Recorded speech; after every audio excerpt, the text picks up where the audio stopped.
Hi everyone. I'm really excited to host this panel on NFT and metaverse opportunities and platforms. I have been following this people for a long time and I can't be more excited to share the amazing products they have been developing and the work they have. And first of all, I would like to thank all the panelists for your time and support to do this and share this product with the community. So for this panel, we will first have the panelists introduce themselves and share in detail about the product they are developing, and then we'll have general metaverse and NFT related discussion.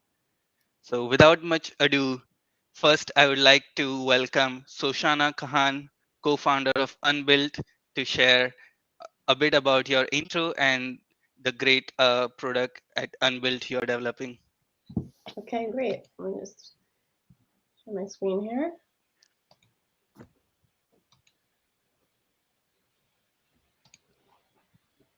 Okay.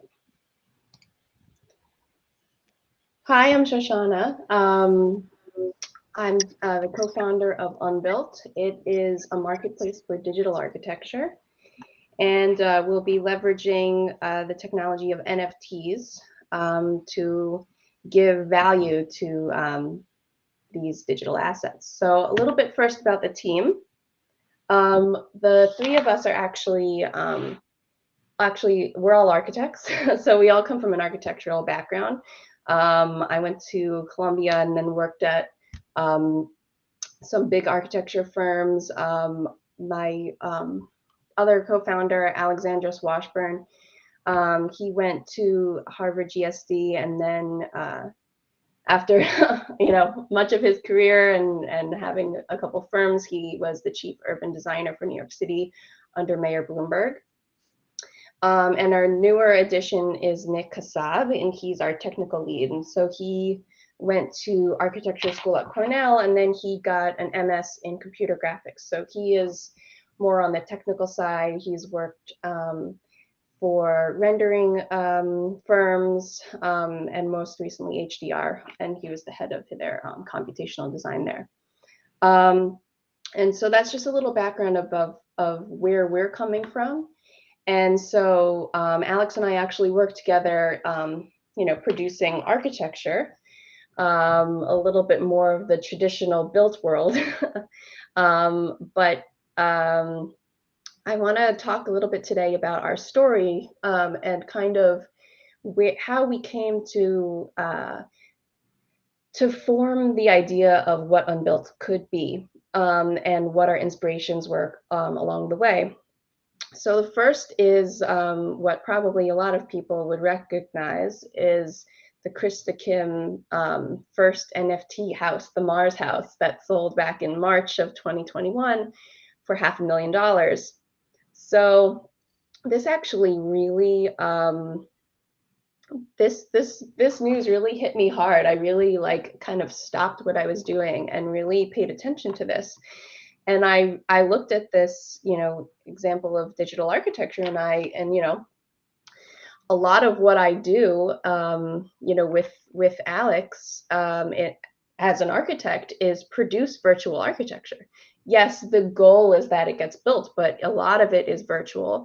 And we were getting more and more and more into VR and producing extremely immersive and compelling experiences as an internal tool. And so when we saw this, we were like, $500,000, like we do this every day.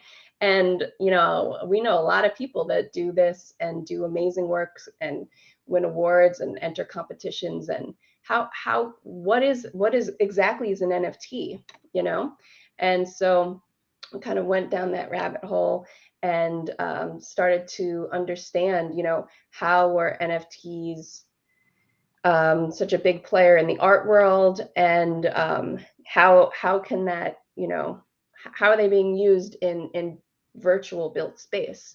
And so we took Decentraland as like a real case study, to see, what kind of virtual architecture is out there.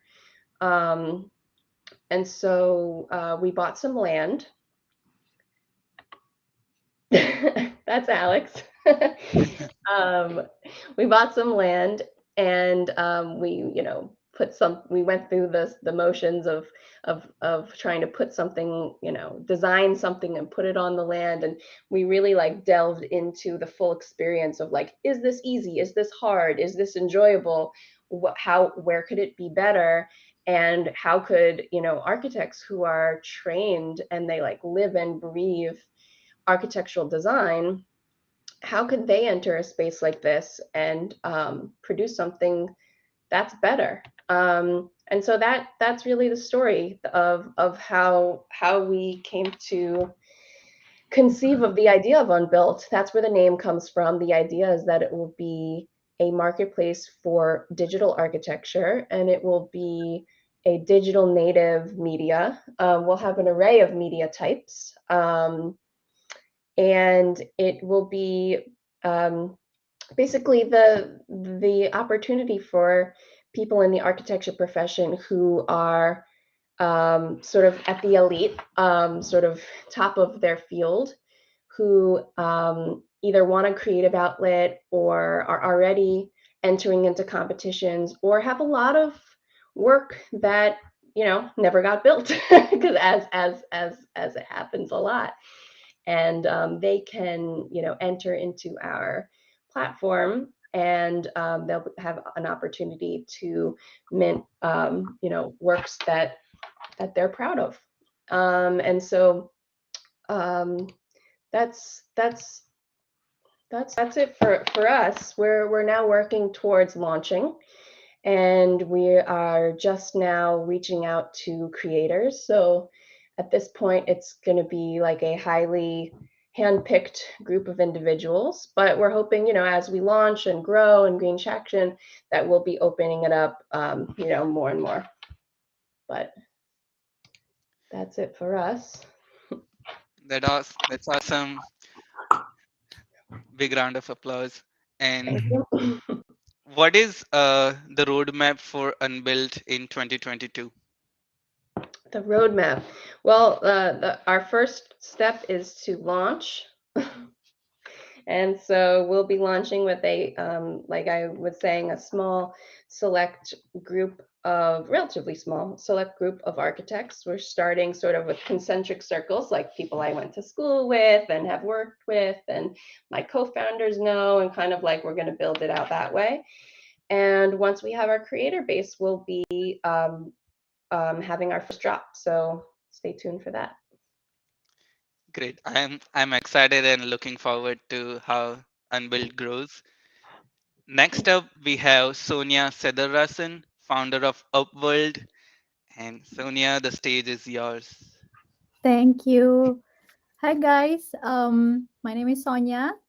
So if you guys see, Mayur just introduced me as like the founder, but before this we had a conversation about like what are you? Like what do you do?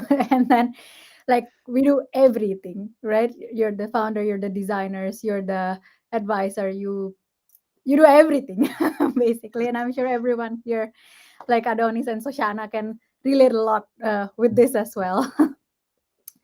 So Absolutely. mm, it's loading. Mm, Mhm. Is it me? Are you sharing your screen? No, not Okay. yet. No. Okay, so anyways, I'm gonna talk to you guys a little bit about like Upwells, like where Upwells comes from and who are the team and what are like what are we doing? What's the roadmap like for the next, at least for H1. So I started Upwell about a year ago. I had my first experience in virtual reality about 2 years ago, and I come from a design background. So I was a designer before. Still, I'm a designer. So, and my first, the first thing that I wanted to do being a designer back then was I wanted to create something in virtual reality, which was like virtual walls, avatars, digital twins, and different things basically. And so I started doing that for like a couple of more months after that. and a lot more people started coming into. So I started building in like different social platforms, in Somnium Space, in VR Chat, in Alt Space, and a lot more people came in and said that they loved it and they wanted to understand like how to build this. So I was like, okay, maybe I just start like a Patreon account that invite people to join like a session, like how to build virtual walls. Not an architect, only a designer. So definitely need to shine on that one. So I started learning. So I started like a Patreon account where I invite people to like come into the classes every week, and a session where they pay like a subscription basis if they want to become like a virtual reality builders. And from there, I got to meet so many different amazing people. They come from different background. They're an architect. Some of them are GP. They're doctors. They're therapists. They're different people basically, and all of them actually have different ideas about like how the virtual world should look like, what they feel that the virtual worlds can be used for. And so they were like, and they were paying some subscription there when they came in. So I had a little money there, and so they were like, why don't we just start a community? And because like every week I hear different people are just putting in different thoughts, I just thought like, maybe it would be nice to have like a place where we can find people, like a community of this. So I stopped the Patreon, took the money out, and started building a platform with that. A little later, while building that, my amazing co-founder, who's an architect, by the way, came in and helped a lot in like different stuff. So he started consulting a lot of this initial world builders, because he has the capacity, he has the skill, he knows like what to build, how to build, and he has like the user experience background as well. And so he started consulting these people a lot, so a lot more people. And then we started like a Discord channel where a lot more people are coming in and they wanted to build in virtual walls, and my co-founder started consulting them. Just recently we just onboard like a new co-founder. This is my technical co-founder, um, and we started building like the product into something more rigid, because then with more people coming in into the community, different people just started to say like, hey, I want this, I want that, I want this, I want that. And then I'm like, ooh, we don't have enough people on this. So yeah, so I mean, pretty grateful to have my team with me. So let me just share my screen now. I hope it works for everyone already. Let me just share my screen on like how Upwork is. Entire screen. Okay. Yeah. Okay.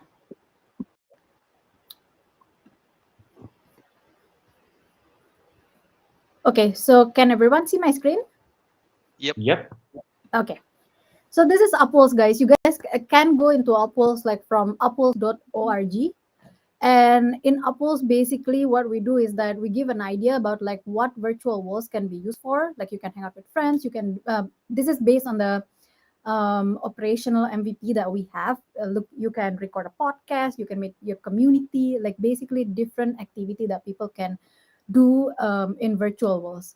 And all of these virtual walls are user generated content that comes from different social platforms. So today we have builders from 7 social platforms, and they use Upwork as part of their portfolio, basically, because they built in a different places. Some of them built in Altspace, and then they moved to VR Chat, and then some of them actually started doing bounty build for a lot of like sandbox.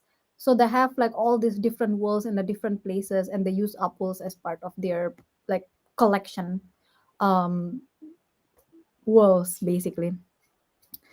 And then we work together with all of these builders, and this can be anyone, basically any creators. And if you are a creators out there and this is something that interests you as well, feel free to join. We work together with them to build like a mood board like an inspiration of how people can basically use virtual walls, which means that some of these builders built specifically to what they their skill. Some of them are therapists, so which means like they built only for spiritual events. Some of them are an architect, and they only built like different galleries, like amazing galleries. I'm going to show you guys like after this. And then these are a couple of the wall template that they have here.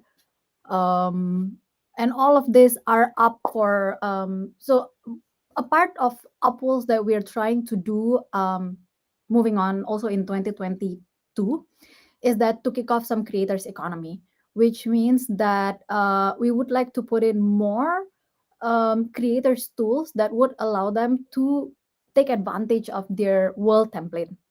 So right now, what we have is that once you list your walls, people can have the chance to rent your wall, buy your template, or recently we just launched a new feature called Pay as You Wish.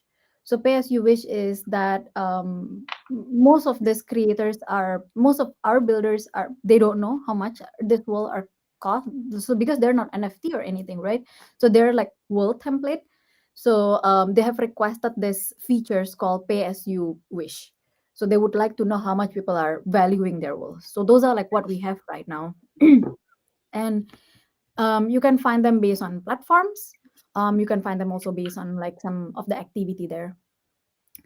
And then we have commission builders. So commission builders is another features that we have that would allow people who build in not only virtual walls, but basically who build in metaverse, creators in the metaverse, from different social platforms, to actually have like a personalized page here, like personalized profiling.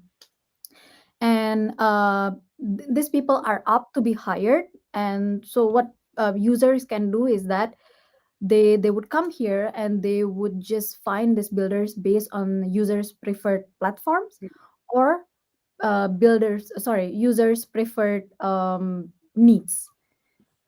Suppose like, okay, search by expertise. So these are like based on the data that we have, these are the things that people are most interested in. And for this expertise, we work together with like actually like he's a professor who teach like virtual reality. So these are like different expertise that people are doing right now within the metaverse.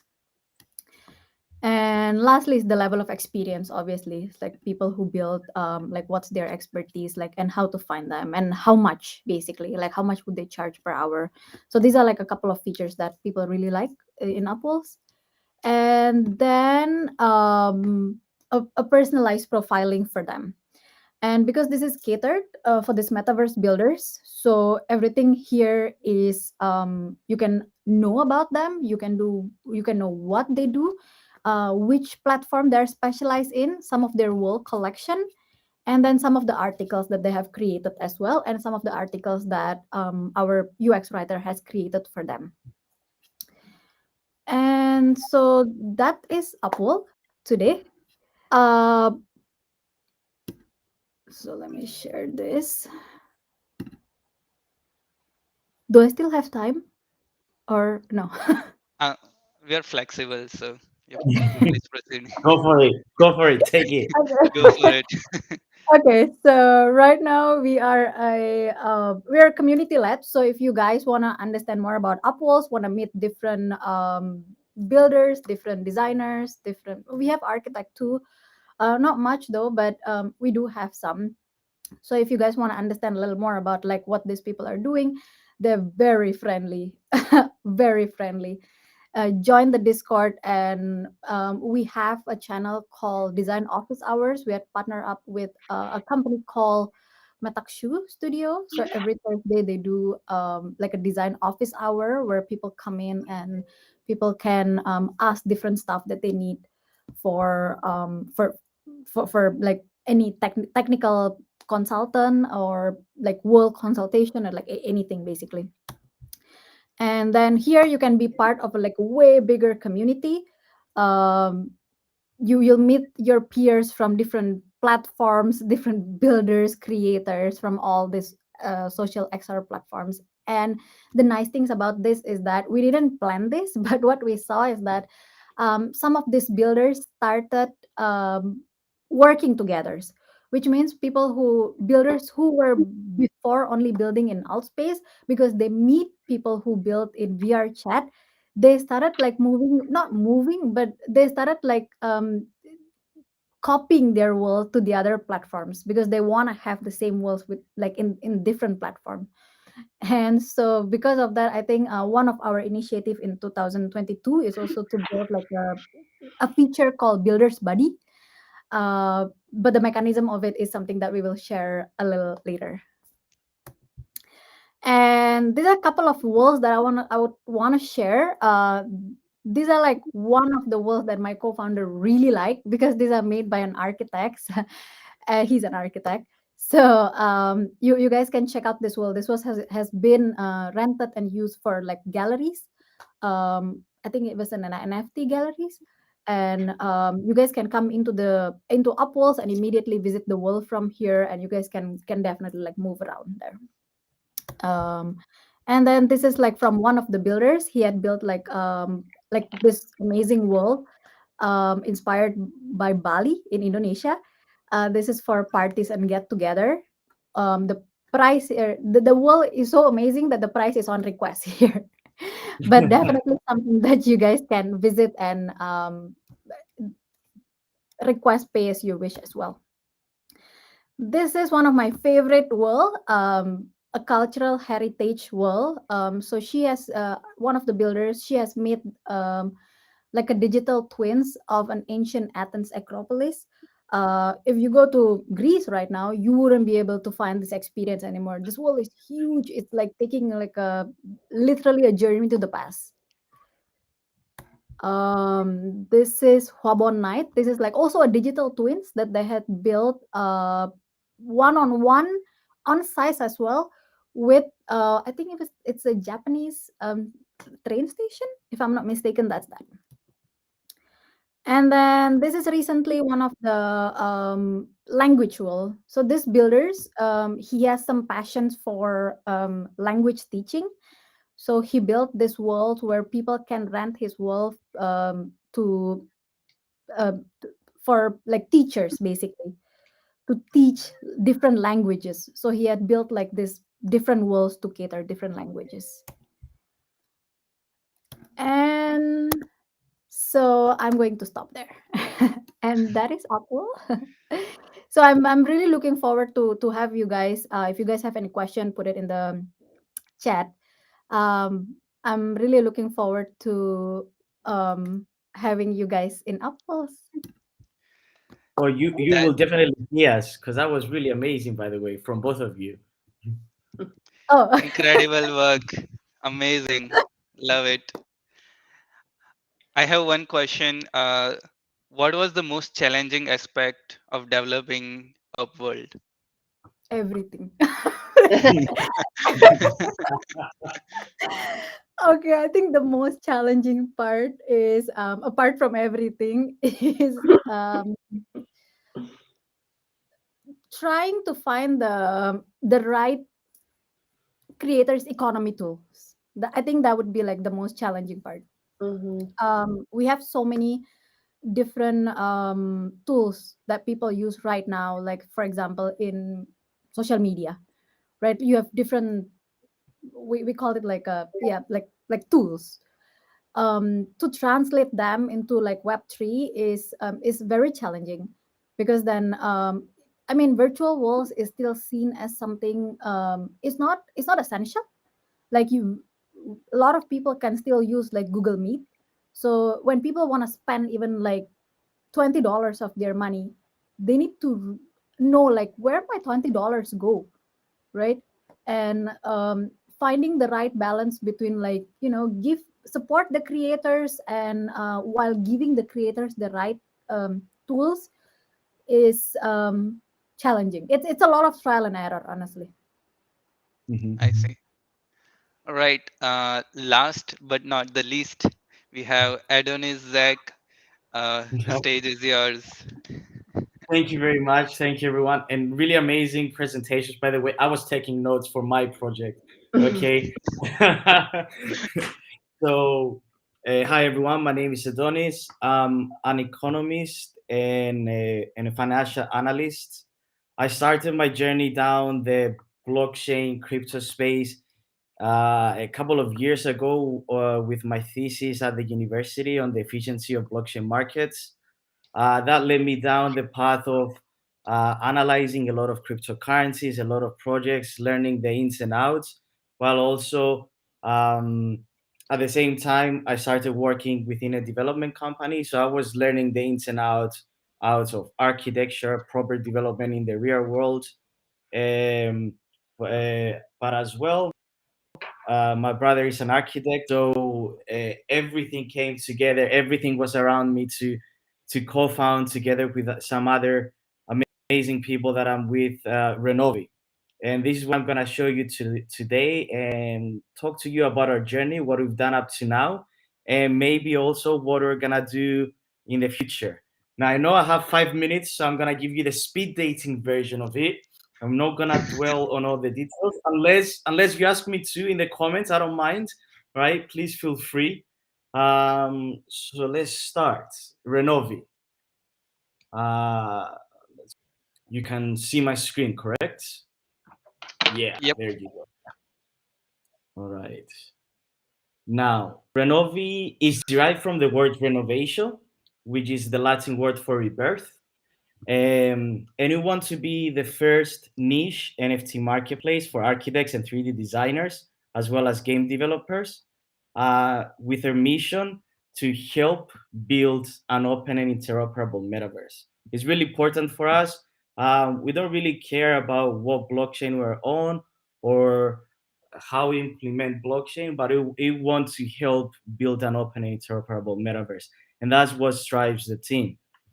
Now, in our mission to do that, we believe that architects are the key persons in order to build a really interesting and exciting metaverse. And because they know about space, they know about design, they know about how to create the place where you're in, and all that plays role. Um, so we tried to solve, and we're solving, and we're actually really close to doing in to solve some of the pain points of these architects instead of solving for the pain points of the many NFT users. For example, the marketplaces that exist to date are quite generic. You can find an amazing CryptoPunk and an amazing Bored Ape next to something which is land from Decentraland. And we all know, and probably the people in this chat know it better than me, that architects are quite, in a nice way, peculiar, and they want their artwork to be shown in the best light possible. And in order to do that, you need to show their art, their work amongst their peers. So we wanted to create a marketplace just for them. But at the same time, we were looking forward. So we were thinking that the future metaverses that are going to exist, they're not gonna be just 100 megabytes file sizes, right? They're gonna be a lot bigger, especially if you think Unity and Unreal Engine and what they're gonna be creating on that. 100 megabytes is nothing. And also the 3D file formats, we just wanted to go so much bigger than what is offered right now. I mean, GLTF, OBJ, whatever. There's some staples, but we want to capture everything because if we're gonna be truly open and interoperable, it needs to be up to the artists to express themselves. And by the way, I mean artists, I mean the architect, and not only to be limited on the specific files that are just stipulated by, for example, Decentraland or Sandbox. So this is exactly what we're solving. Now, why is this interesting? I think we're just turning the architecture model a bit on its head, and I think everybody else in this chat is doing it as well. In the way that we're making architects creators. I think, and Shoshana really nicely showed the zine over there. The zine has a lot of articles in which they're asking how they can make architects into creators and how they can embrace the NFT culture, they can embrace the metaverse. And that's exactly what we want to do.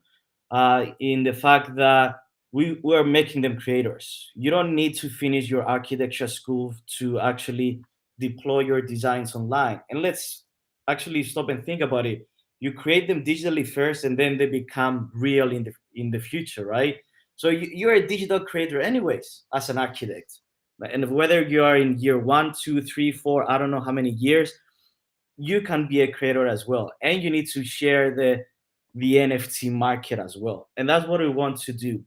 And it's obviously a new way to engage with your audience. It's a new ways to solidify your digital presence and showcase to the world what you can do. But of course, I'm not gonna talk to you about the whole structure here. But of course, you have the established architects as well. We can never forget them, because you have amazing architects like the Zaha Hadid office creating some of the most amazing metaverse experiences out there. And if you see their designs on a real engine, it's beyond something I could ever imagine.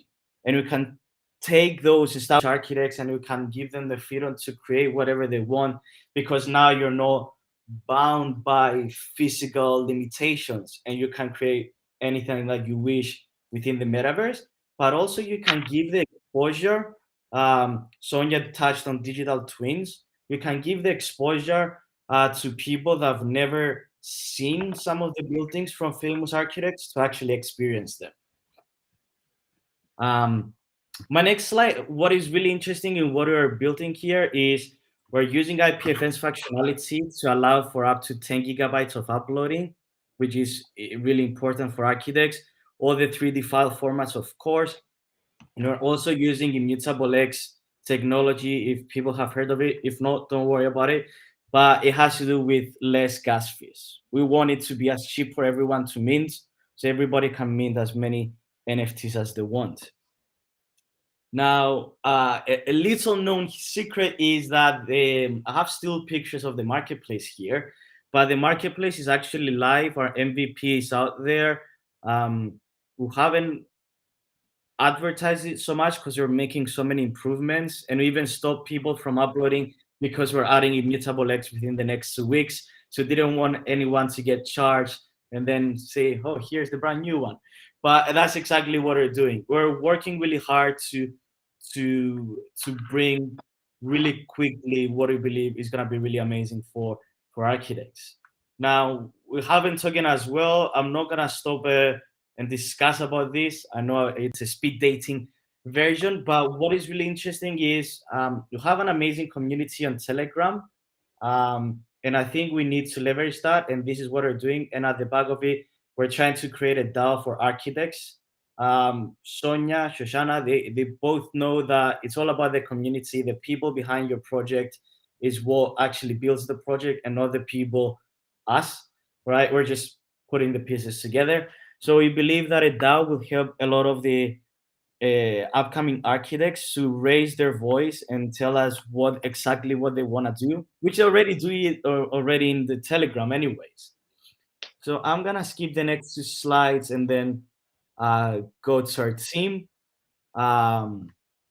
Andy, our senior co-founder, experienced developer with his development company in London. He is the driving force behind everyone. He is the voice of reason. He's the one pushing us. Jacob, although he's at my age at 28, actually, he already worked in more than 5 blockchain projects up to now. I don't know when he sleeps, but the guy, he's restless. He's always working, and that's what you need within the crypto projects, because everything works in dog years, unfortunately. Also, my brother works at Square and Partners in London, a really important architectural firm. He had the ability to work on the Bulgaria Hotel. He had the ability to work on the flats above the Porsche dealership in Mayfair. So he's adding a lot of insight when it comes to architecture, together with his circle of architects. But what is really interesting as well, he has taught at Bath University, and as I said before, we want to capture the universities, we want to capture the younger talent. So that's why he's our in into how university students work, think, what they want, everything in between. Now, what I'm really excited about, and it's two more slides, and I'm gonna be finished really soon. It's our latest partnership with Gda Capital. If you heard it in the news, they're backing the Metaverse Group and Tokens.com through their partnerships, and they're one of the biggest investors within Decentraland. They actually invested $2.4 million in land um, in the fashion district. Because they believe that metaverse is the future and they want to build a portfolio of companies in which they help and advise that are around the metaverse, real estate within the metaverse. And obviously, they're giving us their guidance in order to how to progress onwards. And finally, what is really exciting for the audience is the virtual Buildathon that we're gonna be having on January 30th. That's why we're always building, or always busy and always building. Media Capital together with us, the Metaverse Group, even Decentraland, and more people that are gonna announce really soon. We want to start building an open and interoperable metaverse. So we want to bring all the architects together, award them with prizes, empower them to actually build everything that they want to build within Decentraland, or even outside of Decentraland. That's not up to us, it's up to them. We want to take it a step further. We want to build for every metaverse platform that is out there. But it will be a really nice start to start with uh, what we're doing over here. We're giving $50,000 in Renovi tokens, uh, and a lot of other prizes in the form of actually software subscriptions, or even the ability to publicize your work on Decentraland, and even work with some of the key members over here. So yeah, so that's about us. That's what we're doing up to now, and I'm really excited. I'm really excited about the metaverse. I'm one of the biggest advocates of the metaverse, and uh, COVID, I guess, solidified my what I felt about the metaverse long time ago. Great presentation, Adonis. Thank you very much. Amazing. Yeah. I must admit, like, I'm in the Telegram group and the community there is very active and very like sharing ideas and very excited about this space. So, can you share the secret how you build up this community and like your piece of advice for developing such community? All right. Interesting. I really like the question. I think it's we're asking questions that other people are asking, and we're genuinely want to hear what everybody has to say. And I think that's what a lot of the community members like, and they share as well. And it's not if you check our community, it's not about a token. Nobody even talks about a token. It's all about, have you heard about this within the metaverse? Can you do this on your platform? What do you think of this? It's all about the true uh, driving the platform forward, instead of how everyone can benefit on their own. And that's because we build the community organically. It's about, we care about the people, we care about what they have to say, and what they have to say can help us have a better product. And I think that's the secret. Now, on top of that, you can have so many social media techniques, which I don't even know. There's people that are better than me that can do that they can bring the correct people in. But at the end of the day, you need to be there and talk with them in person, and that's it. I see. Awesome. After this amazing round of presentations, I'd like to open the panel discussion to few of the questions I have prepared, and I'm also opening this for anyone in the chat. If you have questions, feel free to ask us. So my first question is, like, we have heard about metaverse like in Second Life, or even like different games have their own metaverse. Like, what's your definition of metaverse and why do you think it's gonna be different this time? Am I going first? Yeah, of course. Okay. Well, I think that there are a lot of different definitions of metaverse going around, and lately I've actually been trying to use the word less because I feel like it is such a charged word. It has different connotations to different people. It has negative connotations to certain people.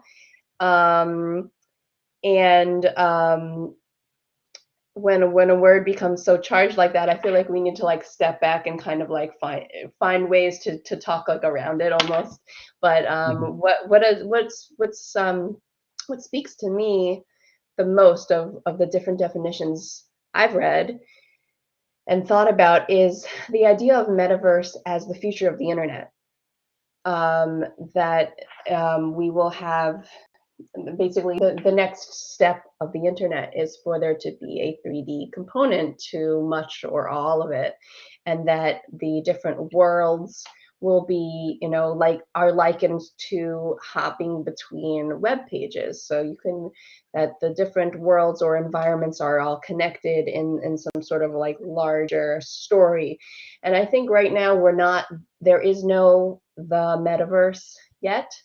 Mhm. um, like you would never say the metaverse the way that you say the internet, right? Like there's clearly one internet. You would never say like, well, this internet platform and that internet platform, at least not anymore, right? So I think that right now we're really in like this early sort of like it's exciting, but it's sort of like this early testing phase of like some platforms that are really like social multiplayer games Mhm. being considered metaverses or metaverse platforms. But I think what it's really trying to get at is like it's a new sort of way to combine interactive embodied space with Web3. With like the idea of something being decentralized, the idea of different people owning different pieces of it.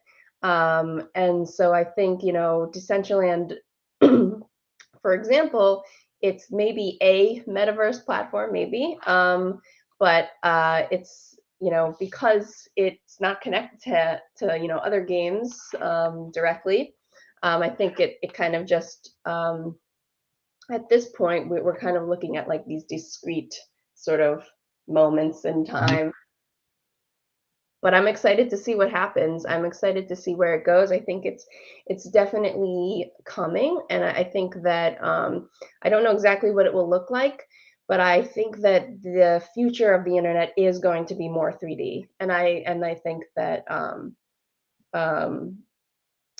as that develops, there's going to need to be a new set of tools and a new a new sort of creator class of people who are not just web developers or UX developers or amateur designers, but people who really know about design and know about Meta the architects. metaverse Mhm. architects. That's a real idea. But Absolutely. I think like Adonis, you said before, and it's so true that architects are always creating virtual worlds, right? Mhm. But they just look at it with each other in the office. It's not like something that we share. It's a It- tool to get something built or to express ideas in a competition. Sometimes, if something's meant to be purely polemic, then the design itself is put out. But um, I think a lot of that's going to change. Absolutely. If only you've seen how many works of my brother I've seen on like one to one. That's how my passion for architecture comes, because I'm not a creator at all. I mean, I have two like hands. I cannot even write most of the times. But yeah, that's what is really interesting. You are already digital creators, the architects. And now it's not about sharing between in the office. It's about sharing it with the whole world, and that's what is really interesting. But sorry, I'm going away from the question. I'm gonna come back. Tonya, you first, ladies first, and then I can finish if you want me to. No, I think I have nothing to add on that one. So Shana has said it like I could not even explain it like that. She said it perfectly. I'm literally echoing her that the future of internet is 3D, and what is metaverse? Who knows what metaverse is? Today, metaverse is like something. Tomorrow, metaverse could be a completely different thing. But all we know is that that is the next internet. That's what we know right now, and very excited to see like where it's going. Someone's asking, what are the skills required for this new kind of architecture? Um, I personally think that people who are already architects, who are, who are up on, you know, the latest technology, particularly people who are, um, as we are kind of delving more into like twin motion as a and like VR. I think that um, a lot of those tools kind of explore where architecture and gaming technology are kind of coming together. And at a certain point, if you're creating a work of architecture and it's never going to be built and people are walking through it, how do you define where the boundary between architecture and gaming, what is that fine line, or does it even matter to define that line? And so to answer that question, I think the skills that architects already have, I think that what our platform aims to do is to ease the transition for people who are already working in architecture, so that they don't have to learn a whole new host of skills. They're already very skilled and talented, and maybe they'll just have to make like a few adjustments to accommodate certain requirements. But I think the AEC suite of tools, that's the architecture tools that people are used to using, we're going to try to make it so that people don't have to learn something new. I had a really interesting discussion actually with some. I'm actually Cypriot, so I visited the University of Nicosia recently, talking about how architecture could actually go into the metaverse, and had these really interesting discussions with some of the professors that they were saying that architects already have the tools to do everything that they want within the metaverse, or if they don't, it's a slight tweak from, I don't know, Autodesk going to Twinmotion and then Unreal Engine. Uh, Really funny is my brother started with Twinmotion, and he said that that was my gateway drug into going into Unreal Engine, because I started small and then I wanted more, and then Twinmotion couldn't offer that, so I've shifted into a real engine, and now he's even thinking, am I a game developer, am I an architect? And that's a really interesting question as well, and it's a question that I'm asking, and I'm thinking, does it even matter?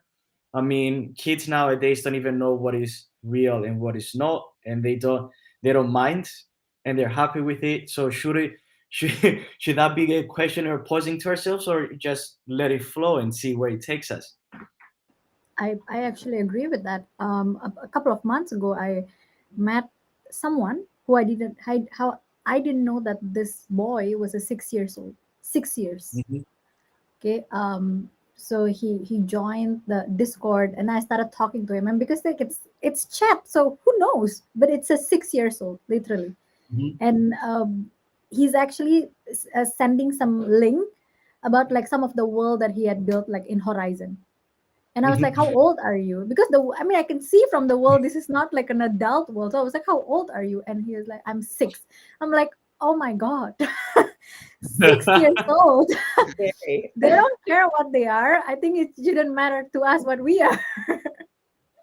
Exactly, and it shouldn't matter if you want to create, you can create at any age, and if you can create words, then perfect, and it's brilliant. We have more interesting questions in the audience over there. Um, but Sustainability. I will leave the mayor to do the to do the work, and I'm gonna leave it to you to answer which question you want next, or if you wanna have one from the panel that you've created. Up to you. Yeah, I was thinking we could have like one from the list and one from the audience, Mhm, and there might be few questions which might be platform specific, which mhm. you could answer directly on the chat. So that uh, could work too. So uh, Absolutely.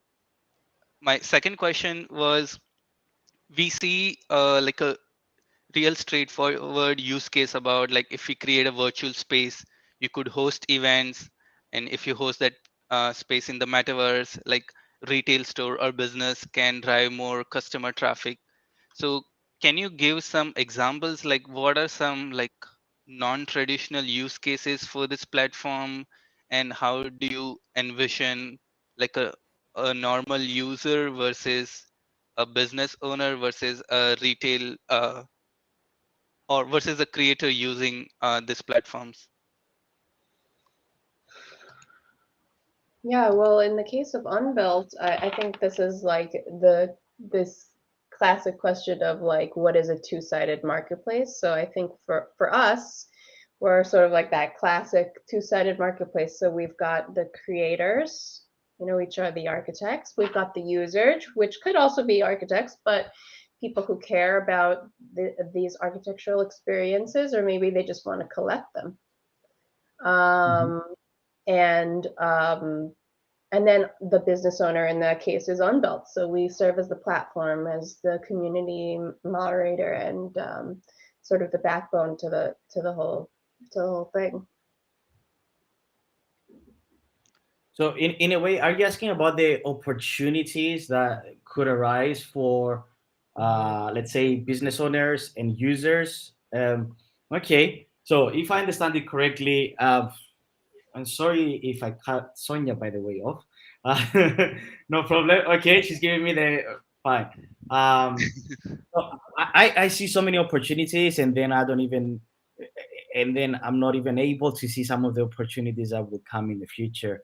I mean, the ability to have concerts, and some architect is crazy creating a concert hall, and then some user is buying it, and then that user knows some artists, so they're inviting the artist to sing, and then the final user is able to actually experience this. I mean, that's just one thought that is coming to my mind really quickly. But then, if somebody can sing, then somebody can have a stand-up comedian or come over and, I don't know, tell a few jokes, and or you can have, I don't know, a new version of an internet cafe where people just join a space and then they work together. That or they work in their own, with their computers on their own screen, but they're in a place communal that you can listen what everybody else is doing. So it creates that I work in a cafe, but I'm actually at home. There's so many opportunities for business owners. There's gonna be so many advertisements in the metaverse. That probably I'm gonna hate. But anyways, Mhm. but also there's so many opportunities for somebody using the metaverse to benefit from this, and to actually benefit while sitting at home, but not feeling like sitting at home. And also, what you need to touch on is while sitting at home, but also not only looking at their computer screen, but also being immersed within what they're doing. And that's with technology that is coming, better technology that is coming, like VR glasses, AR glasses. You're gonna have the metaverse all around you, and it's not gonna be your screen. And that's what people a lot of the times are missing right now, because they're saying, but what's the difference between what I'm doing right now on the internet and the metaverse? Well, the metaverse is going to be around you, and you're going to be able to see, I don't know, maybe feel it in the future. Um, and that's what's really interesting. And that's what's going to drive adoption. What is going to push people to want to sell more on the metaverse and others to buy more. I think putting on top of that, one of the Hmm. things that we try to like gather from the community as well is the usage of the virtual walls. Like, what is the jobs to be done of people who wants to use virtual walls, right? Like, what kind of activity can be Hmm. there? But if you are asking about like the opportunity apart from the activity that can um, happen there, like what Adonis said, Um, I, I am actually pretty interesting. This is touching like the sustainability. I personally love the idea of the meta fashion, the Hmm. having fashion show in using virtual reality and the virtual worlds. That's amazing. It's like how fashion is like one of the most polluted things in the world today, uh, and if eventually a lot more brands will adopt this, imagine how many things that we will, I mean, in terms of sustainability, how much will we save? And that's just like Hmm. one business, right? A lot more business will start coming in into the industry um, soon or later. Absolutely. And I Mayor, must you have. admit, Hmm. like there are some amazing questions in the chat. So thanks a lot for the community engaging here. So I think this is a question by Annie. What are the thoughts on sustainability, especially on the environmental impact of blockchain? This one Right. is a I, bit I will. tricky. Uh, I would like to answer that, but as long as you don't forget the others that asked really amazing questions like the beam and NFTs, you need to address them as well. But when it comes to sustainability, I really like that question. Obviously, Ethereum works on a proof of work concept. Now, just to make it super clear for everybody, because I don't know the range of of our audience, I'm just gonna make it stupid simple, which is it uses computers that use energy in order to create NFTs, right? And that's the way I like to talk the blockchain, by the way. Now, that's not the best way forward, right? It's not sustainable, and everybody should know that, especially since we're the younger generation, it hurts us. So that's why we're looking at other chains as well, like Immutable X is an interesting chain, or Polygon, or you have so many other chains that actually use proof of stake, which means you don't mine anymore. You don't need to use the energy consumption. The energy is minimal. And I think what we're gonna see in the future, we're gonna see a lot of chains, even Ethereum, we're gonna see them moving into the layer two solutions, which is these chains that use this new technology in order to not use any energy and to be more sustainable. And that's what is really interesting. Now, I'm not saying Bitcoin will ever change, but I believe that the newer projects will be more sustainable by in a way validating transactions in a new way. There's a lot of I'm not like sure if it trial was. error. Mhm. Sorry. No, no, no. Go ahead. You were frozen for a second, so I was worried that I was speaking to myself. Yeah, I was saying that I mean that there's a lot of trial and error like in the beginning of Mhm. every technology, and that's what happened with Ethereum, right? And right now Absolutely. we have a lot more. We have like Polygon, we have Solana, we have like so many new things are coming in, and I'm pretty sure like each one of this will bring their own value to the table that is going to like top whatever Ethereum was lacking of. And slowly even the new the I think the Ethereum 2.0 is coming out, right? Mhm. If I'm Mhm. not mistaken. So they're going to work so much more on making sure that they are that it's going to be sustainable, I bet. Absolutely. It cannot come soon enough. But anyways, that's another story. So Shana, do you want to add anything on the sustainability and blockchain?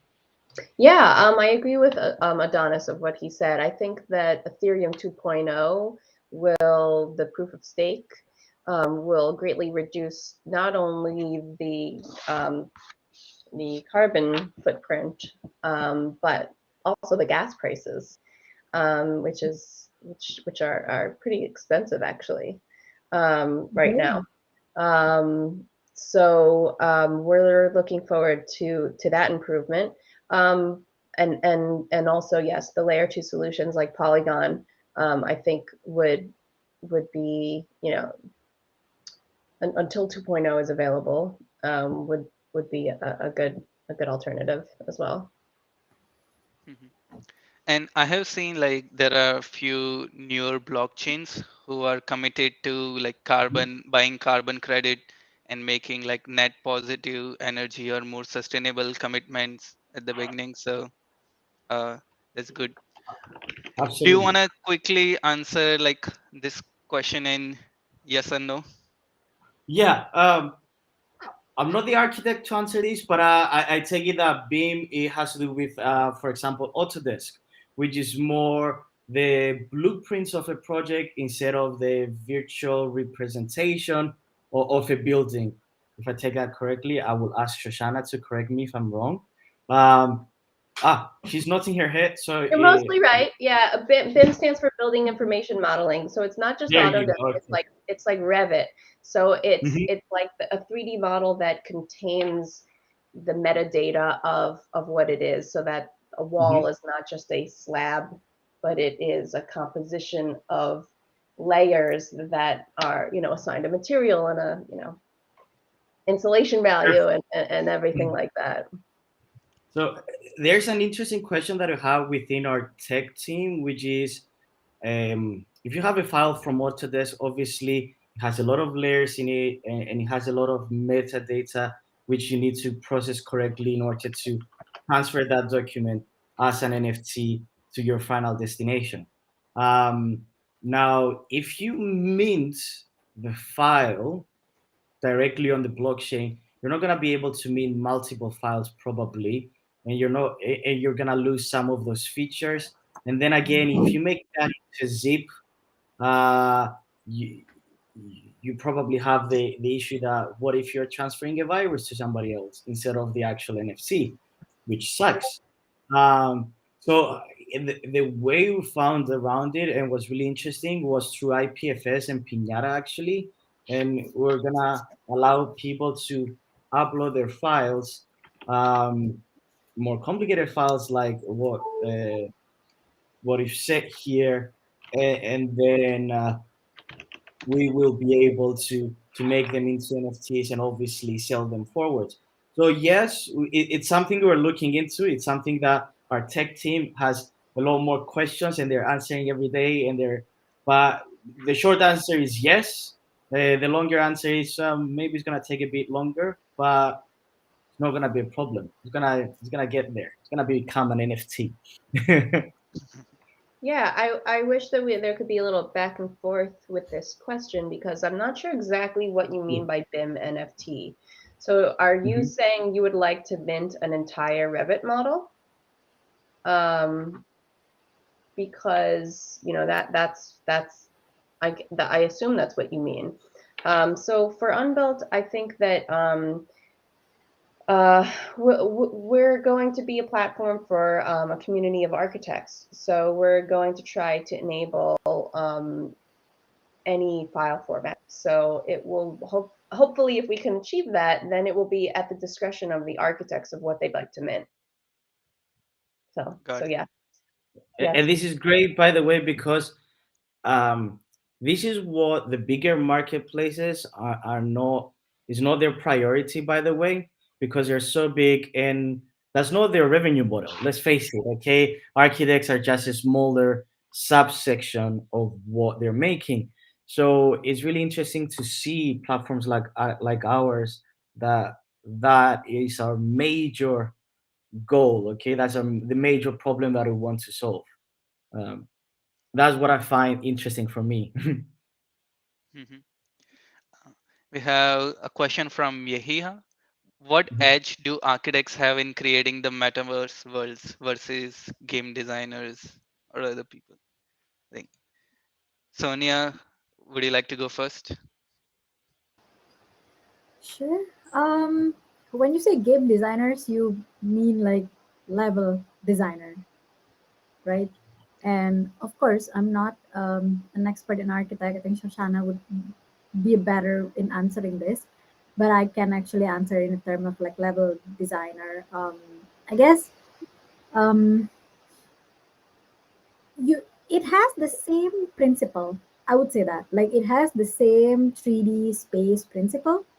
Like if you know how to build if you're a game designer, normally you use like a similar tools like Unreal, Unity, probably some Blender, and like a little bit a mixture of all those things.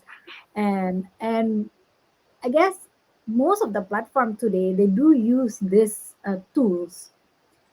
The only thing that you need to learn when you choose your platforms is how you're going to work with the platform's limitation, or like uploaders, or like this difference, this this platform based system. That's from me. Of course, I'm only talking about like the functionality of it. Like I'm not talking about like the design. So I'm going to give like this to Soshana actually to address like the like the real space part.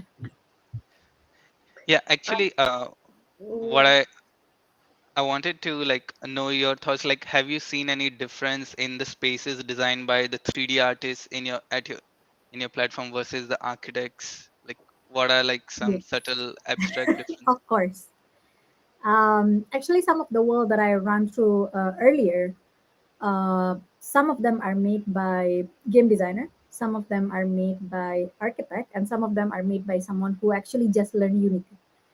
And so there's a big difference on how immersive you feel within that world, how the user experience in that world. Like the normally the world that are built by architect, they have more um, you can have like better immersive experience because they really know like how to put in like yeah, I have no words for it, but it's almost like it's very functional to its needs. I Is it think our about space and perception and yeah, I think so, yeah. how you feel So one what's of the around you? Hmm. one of the guy who so one of the advisor who actually teach in like design office hour, in real life he works for the what's her or his name, Hadid, Zaha. Zaha Zahadi? Hadid. Hmm. Yeah. Yeah, okay. Yeah, yeah, So yeah. Zahar Hadid. yeah, so he works for her, it's a her, right? Yeah. Okay, so he works for her. So every time he create a world, it's wow. It's amazing. So it's like it's very different. Like they don't really need to, maybe because you guys work so much with like space and perception, like what Adonis said. Architect tends to make worlds that are simple but functional and beautiful. And game designers tends to be like more complicated. It's still beautiful, but it's like it's a different beautiful. It's that's what I've seen, at least like in Apples. That's interesting.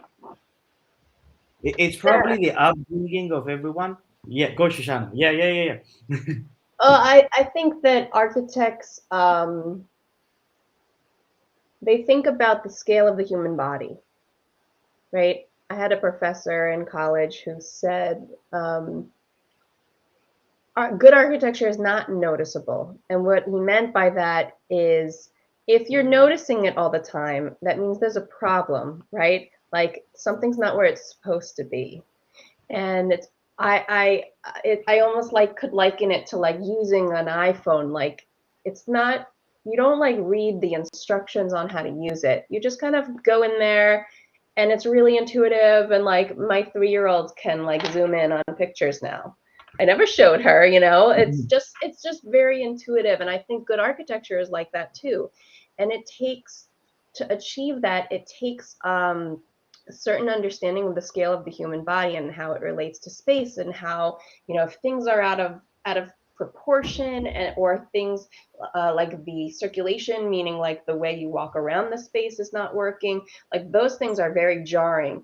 And it's one thing to create you know, like a GLT that you just kind of like spin around like in Sketchfab, right? And you're like, oh, cool. You know, it's like a statue, right? A sculpture, 3D sculpture, right? But once you're in that space, and you, especially if you put on the VR headset, it's, you know, for all intents and purposes, in terms of the spatial experience, it's the same as the built world. It's got to work. Your eye level is the same as what it would be in real life. it's a one-to-one scale, and if it weren't, you would like throw up. It would be nauseating, right? So there has to be a certain sensibility. And I think that's probably, Sonia, why you're having that sort of discrepancy.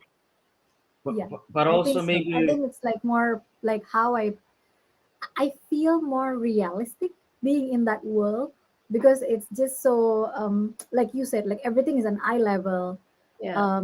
So one of the architect has, so we had like one of the commission built, and then so this guy had asked one of the builders to make like a portfolio wall, a photography portfolio walls, and the one who took up that commission build is an architect, and the way he built it is that he makes sure that people who come into that world go through like a well designed round. Like literally, when people go inside there, there's no way you could miss any of the portfolio. That's just how he built it like that, and I was so amazed with it. Mm-hmm. but not to take away from the game developers though and game designers, that I think they've created, coming from maybe a small gamer background as well. Like if I think of Grand Theft Auto and something which was one of the first metaverse, well, not the first, but one of the most extended metaverses. I mean, look at what they've created, and they're building on top of it, and they're creating better and better um, games throughout the year. I mean, obviously, both sides they have their different upbringings, which creates a different result. And it's probably like saying why an artist creates in this way and a different artist creates in this way. I don't know, an impressionist and something else, for example. But it's really interesting to see how they're gonna be working in the future together, because you can see them in a way converging towards a singular point, or where they're going to be using really similar tools. And it's going to be really interesting to see what's going to happen there. And I'm really excited about it. I mean, for sure. And I think you're going to see architects and game designers or developers work really close together to form some of the most exciting metaverses we haven't actually seen yet. And it's not going to be low polygon, it's going to be photorealistic, it's going to be running on a something even better than a real engine, who knows, and it's gonna feel like you're there with the same mechanics of a game, though, that it makes it interesting and exciting, like we're 4-year-olds or six for that matter. Yeah, and it's an interesting comparison because like in architecture, sometimes like when there's a new software or tool, like there are discussions, let's gamify the UI UX to have Mhm. more users like onboard it. And like for studios and design, like we try to integrate a lot of things from gaming technology of VR, AR, and like those tools for presenting design. So those are like very close knit world, and there is like things both can learn and like collaborate with each others. Exactly. And let me throw a curveball at you, because I had this conversation with some tutors. Is who is to say that the metaverse will be, you have different metaverses, okay? So well, no, that's wrong. You have different metaverse platforms, to be correct, not different metaverses. There's only one metaverse. But who is to say that every time you jump into another platform, you're gonna be a human again? You might be a ball, and you might be a cup of tea, I don't know, depending on whoever dreamed the next metaverse platform to be might make you to be, right? So then suddenly, whatever you had, the some of the characteristics of architecture that you had and you had as your base to create are changing, and then and then it becomes more interesting question, because you take architecture back to the conceptual level, and it's not about the space, it's about different dynamics. And if you want me to throw another curveball to you, is architecture, it's amazing because it's derived through the limitations of probably space around you. Okay, so you're in an area where, I don't know, there's not enough steel, so you're making something out of concrete. Perfect. What happens in the metaverse? You, there's unlimited fake steel and unlimited fake concrete, so you don't have the limitations anymore. Can you actually create something which is of substance and is interesting without any limitations? If I give you a blank canvas, can you create again? Um, that's more philosophical, and I apologize, but it's really interesting questions that I'm debating every single day. Yeah, it's good like that you brought that up. Like Sushana or Sonia, like do you have any thoughts like what are some digital scarcity of resources in metaverse, or like are there any constraints first in, and if there are, like what? At least from what I see, it's not like this is like a completely new skill altogether. Um, some of the skill, uh, they're present in surrounding us. It's just that I think today people are still finding out about like how does my skill add up to the metaverse. Hmm. L- Um, like a couple of weeks ago, we got somebody who does she's not a singer, but she does like voiceover in a real life, like for commercial, and this kind of stuff. And then she came into Upwork and we started talking, and I was like, why don't you, list yourself? You can do a voiceover for people who create like different activities. Hmm. Like for example, people who create like guided meditation. Like you can be the voiceover because she has such a amazing, like calm voice like that. She can make different voices. And then she was like, oh yeah, that's true. And so I bet there's so many things out there that people already have the skill. It's just they're still finding their place within the metaverse. Of course, on top of that, there are new skills that are coming in, like all this, like the blockchain developers, like they're not different, but they're like more advanced developer than Hmm. what we have right now, like the crypto developers and all these things. So that's actually what I see right now. I see. We have one question from Hmm. Ridwan. Seems like that more of the real world activities will take place in the metaverse as well. What do you think about relationship between real and the virtual? How does the role of real change as more and more of the real Yeah. can be done in the metaverse? Yeah. Hmm.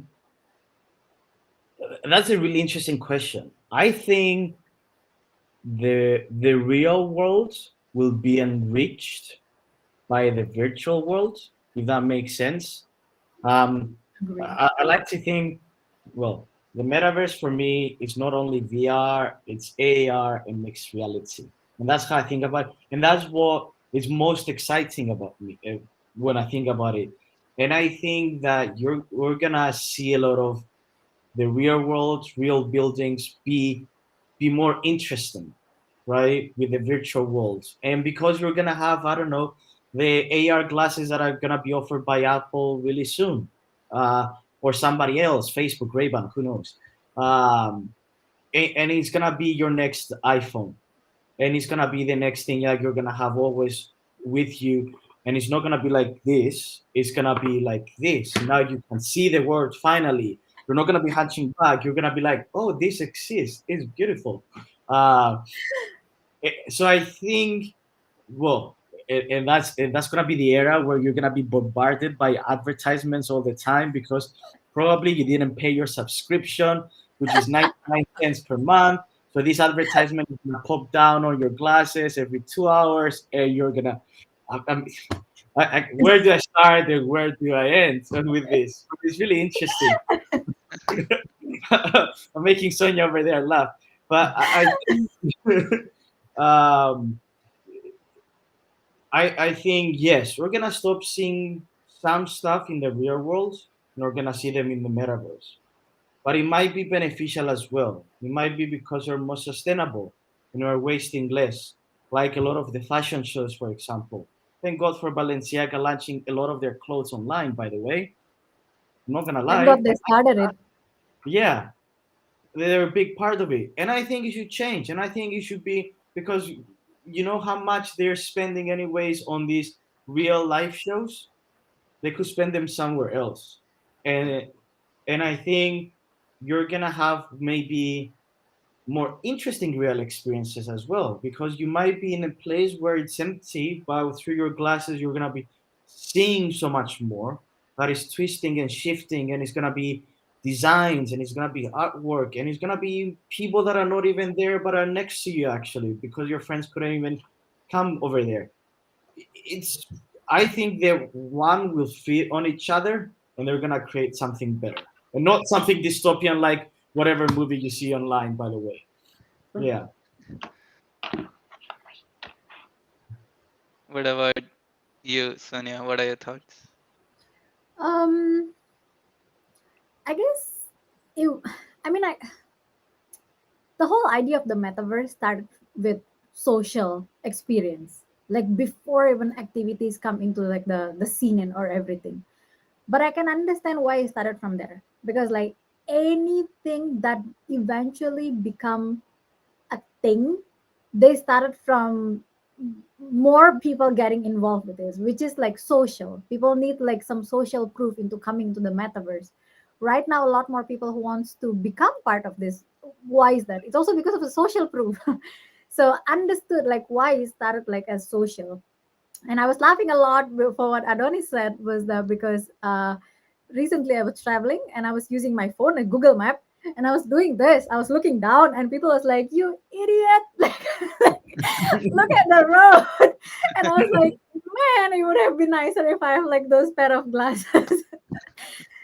So eventually, yes, a lot more of those things will come in. But the one thing that will kick off mm, that thin experience, like between this like virtual or real, would be presence.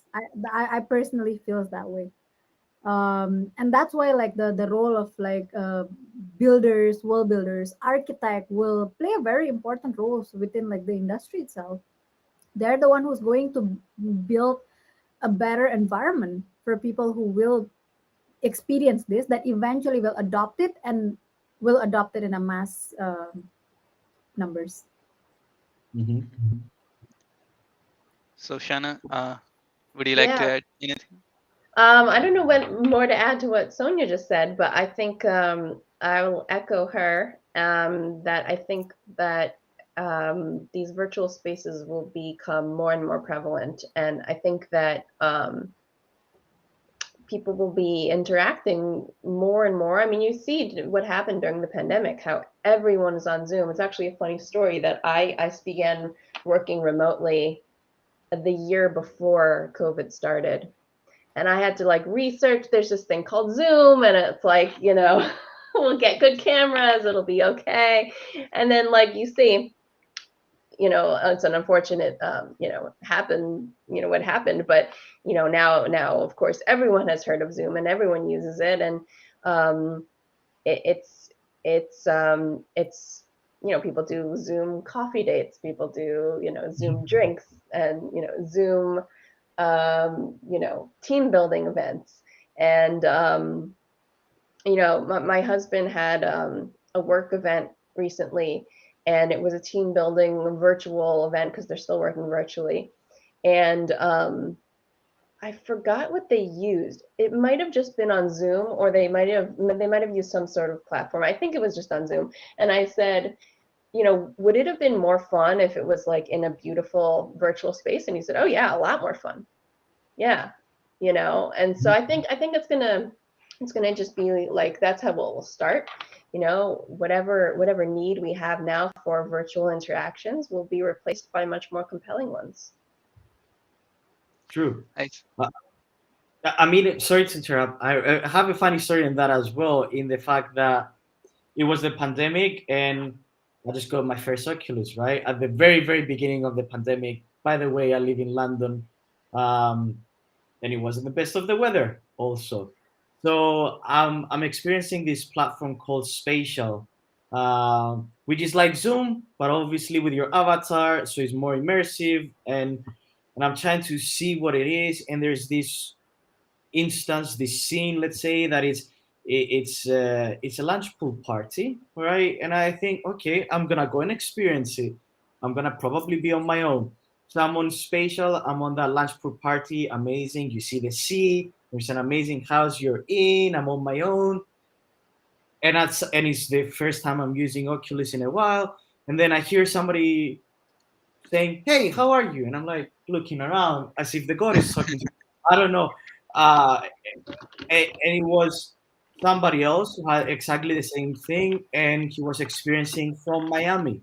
And we started talking about NFTs and the metaverse, but it didn't feel as uninteresting as talking to your screen sometimes.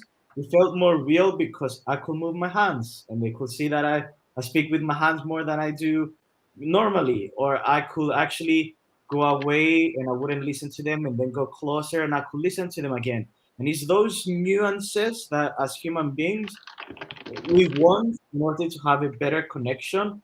And you can do that even from an avatar, by the way. Um, and that's what really immersed me into the metaverse, and it was really interesting. Oh yeah, I completely agree with this one. Um, People feel that at least initially, like people feel avatars just like a avatar is a like a cartoon version of yourself, but definitely not. Avatars is basically like today avatars like your passport into like the whole the metaverse, right? I like I went to this one event and then somebody came up to me and said like so I was in an avatar, I was in Mozilla Hubs world, and then Mhm. someone came up to me and said like, hey, I saw you, weren't you this person who was in that other event? So I was like, yes. Well, like, what are the odds? Right? It was like, I remember your clothes. That's what he said. That I was like, awesome. And That's when the I thing. change my clothes, if I go into Outspace and then I change my clothes, I was like, hey, like, and I know this person really well. They would completely forgot who I am. They'll be like, Sonia, which one are you again? I was like, I can't believe you forget me. I'm from Upwells. It was like, of course I remember you, but I know they forget. It's only because I changed my avatar. It's gonna be so funny saying, "Oh, I'm Sonia from I don't know Horizon Studios, for example, the other Yes. metaverse platform," and then you see them on another metaverse platform. It's like on Spatial. It's like, "Oh yeah, I know you." It's like instead Oh of God. saying, I'm gonna yeah, saying the location where awkward. you met them, you say the metaverse where you met them. So interesting. Yeah, I mean, avatars is something big now. Ready Player Me is Hmm. huge. I personally love Ready Player Me. Yeah, actually, we have one question on the topic of avatar. Can my metaverse avatar have their own legal rights and makes its own metaverse avatar in the future? Maybe like holding company. Oh wow, I'm not an Hmm. expert to answer that. But I'll tell you something which is really interesting.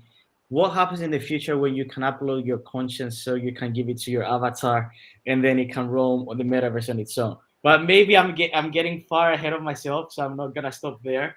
I'm gonna leave it to the rest and then I'm gonna add to it. Can my metaverse have their own legal rights? I guess if they're custom made, yes. Like they're not something that you take out of Ready Player Me or like the platform's avatar. Because I know like in some of the social platforms, like in Hubs and in VR chat, they do allow like custom avatars, right? Mhm. So for as long as it's custom and it's like literally made for you, and yeah, I mean, like, of course you can have like the legal rights to it, but make its own avatars in the future, I think that's the one that's pretty challenging today, because every platforms today have their own limitation and like system. So whenever you build like a new avatar, they're built for a certain platform using a certain uploader as well. and can only be used for that platforms. So that's actually the whole reason why Ready Player Me is very famous, Yeah. because they So work with probably. like a lot more company. They're like they're Swiss. They're- I don't care like what you are or who you are or where you are. You can use me, and that's why they're very famous. So I hope that answered your questions. Mhm. Yeah, and I'm also, not exactly sure how to answer this question, but something that it made me think of is not that the avatar itself would have its own legal rights, but that I have my own legal rights. And as an extension of myself in the metaverse, the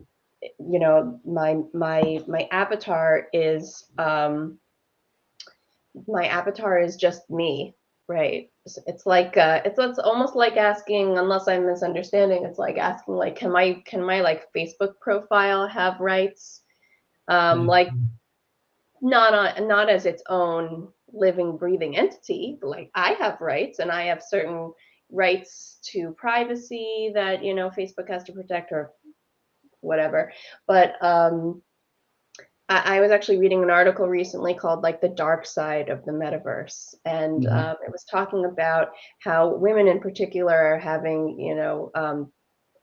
negative negative interactions in metaverse spaces, because it's like the wild, wild west, and anyone, there's no like laws or rules, and someone can just run up to you and do something that is either invading your space or worse, and there's really nothing that can be done about it. There's no record of it, um, and so that's sort of a question of like my avatar having rights that comes to my mind of like, well, I have rights, as a human being, and I should be, one the along with all the exciting things that we're building in the metaverse, should be, laws of privacy and decency, that your metaverse experience experienced through the presence of your avatar should be protected. Absolutely. And let's think about it, because it even feels more real as well, right? It's not like a Yeah, comment below a picture and you delete it and you're done with and you report it. yeah. Now, well, now you will be able to report them depending on the platform or mute them, but it still feels more real because it's an avatar. It's in front of your face, probably because you're wearing VR. It's not just a comment on a picture or a DM that you're gonna mute and then it's gonna go away. So Hmm. I absolutely take that it's an issue, and there's a lot of issues with the metaverse. But like everything that is new, it's something to keep an eye on and keep on improving and find the best ways to possible to help everyone. Because it might be a woman, it might be a 6-year-old child, it might be Exactly. whoever. Yeah, Mhm. I like there was a joke earlier in the chat where someone said the 6-year-old child's dad or mom must be an architect. Yeah. Possibly, never know. Yeah, and also the 6-year-old, thing. I think it reminds me of like the early days of AOL, where you could just like join one of these shady chat groups, and like it's like you're like 5. Honestly, when I met him, all I could think about was like, my God, they have access to Discord. Like that's the only thing I could think. I It could think about. Yeah, there should be some, restrictions on these things. But let's face it, they know how to use them better than us. Okay, So, I mean, yes, have you seen them using Roblox, which is another metaverse platform technically? I don't know how to use Roblox to that me capacity. neither. I mean, I have a 6-year-old. I would never allow her to roam free in a metaverse land with anonymous adults. We have to think about these things. Yes, exactly. Because kid says anything, right? Mhm. Like this kid, the one that I was saying. So I ended up meeting him in Horizon because I was like, oh my God, like there's a 6 years old. He took me around everywhere. Like this boy is so smart. He teach me how to use Horizon. And then on top of that, he started telling me about like I have a sister, and then I was like, okay, where's your parents?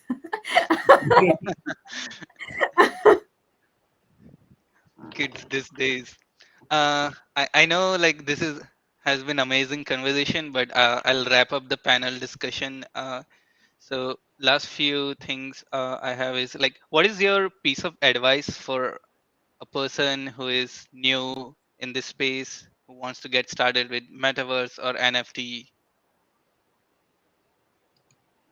I would say join a community because I think a lot of these spaces are, it's really about the community of people. Like join a Discord, get active on Twitter, and just like follow people that you like and listen to read what people are writing. And like now there's the Twitter Spaces.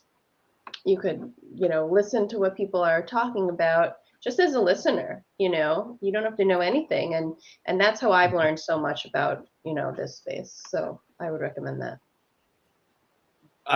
Absolutely, 100% and I will. echoing Shoshana. Mhm. Yeah, I will echo Shoshana, and I will say the inactionable steps is download Twitter. Okay, create your profile, write hashtag Metaverse somewhere in the search section, and then start scrolling down until you find something interesting, right? And that's how you start. And then you DM them, or if you cannot DM them, you wait for when they talk about it, or you find what other people within their group are following. Now, Twitter worst comes to space worst, is yeah, so many Twitter space are talking about this. absolutely. And then you take it from there, and then you can dive into Discord, and then you can dive into everything else. There's even a list of, I don't know, the 50 most influential people on the metaverse, which is probably Kathy Hagel or uh, Neil Stephenson, who wrote the book about Snow Crash, which was the first metaverse. But come on, if you're gonna read the book about this, you're a bit too late. But, all right, dive in, watch the YouTube summary of it. It's gonna be all right. Mhm. And lastly, are there any things you wish you would have done differently? And is there anything which we didn't cover in this panel and you would like to share?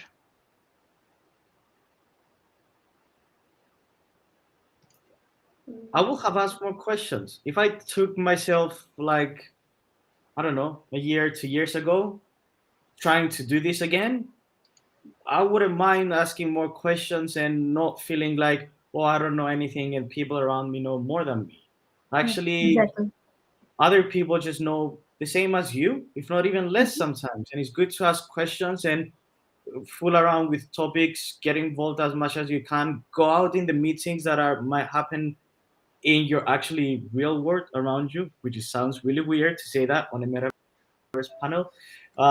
Sometimes you might meet some people and then you might meet them afterwards in the metaverse and then you can take it onwards. But ask questions. Yep, very much true. Just ask anything in the community. Everyone is so welcoming here in the metaverse. Like everyone will help you to get what you need. Absolutely. Do you have anything to add, Soshana? I don't think so. I would agree with that. We're very early on, so I can't really look back and say what I would have told my former self because I am my former self. So I guess we'll see. All right. Thanks a lot, everyone, for sharing your thoughts and Okay. work with us. It was an incredible, insightful discussion. I hope sometime down the line next year we have like part two about like stuff we have progress and developments at that time. But thank you very much for your time and Thank you so support to much do for this. having us. Thank you very much. And people save this video. You're gonna see in 5 years how amazing everything became. How awesome the metaverse will be. Yeah. All right. Have Perfect. a nice rest of your evening, Thank day. you guys. Have a nice evening. Thank you. Bye bye. Bye. You all.